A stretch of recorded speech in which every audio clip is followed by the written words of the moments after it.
21 March Eid ul Fitr বিবেচনায় বিশেষ ব্যবস্থায় মঙ্গলবার সকাল থেকে টিকিট বিক্রি শুরু করেছে বাংলাদেশ রেলওয়ে।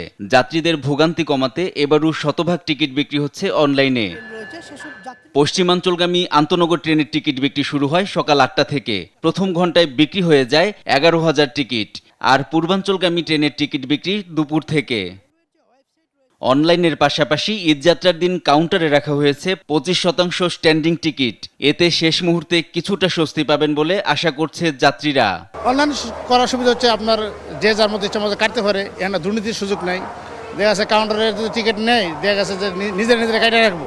অনলাইনে কিছু দিলে 60% অনলাইনে দিলেন, আর 40% যদি কাউন্টারে দিতে। অনেক মুরব্বীরা আছে যেমন অনলাইনে মোবাইল চালায় না, কোটি মোবাইল চালায়, তো তারা তো যদি 40% কাউন্টার থেকে নিতে পারতো তাদের জন্য সুবিধা হতো। একজনের বাইরে অনেক দূরে থাকে, আসতে পারে না, টিকিট কাটতে পারে না। আর অনলাইনে থাকলে তো সবাই কাটতে পারে। সপ্তাহে কাউন্টার দিলে ভালো হয়। অনলাইনে ধরুন তো সকালের গাড়িটা আমরা ধরতে পারি না, আমরা টিকিট পাই না। তো অনলাইনে আমরা সবসময় কাটতেও পাই না, তাই সকালে গাড়ি মিস করলাম। তিতাসে যেতেছি বামুন বেড়া, তিতাসের টিকিট পাইছি। রেলের পাশাপাশি সড়ক পথেও শুরু হয়েছে ঈদযাত্রার প্রস্তুতি।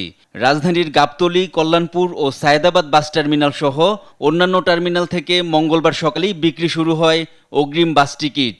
যাত্রীরা কাউন্টার ও অনলাইন দুই মাধ্যমেই বিভিন্ন রুটের টিকিট সংগ্রহ করছেন।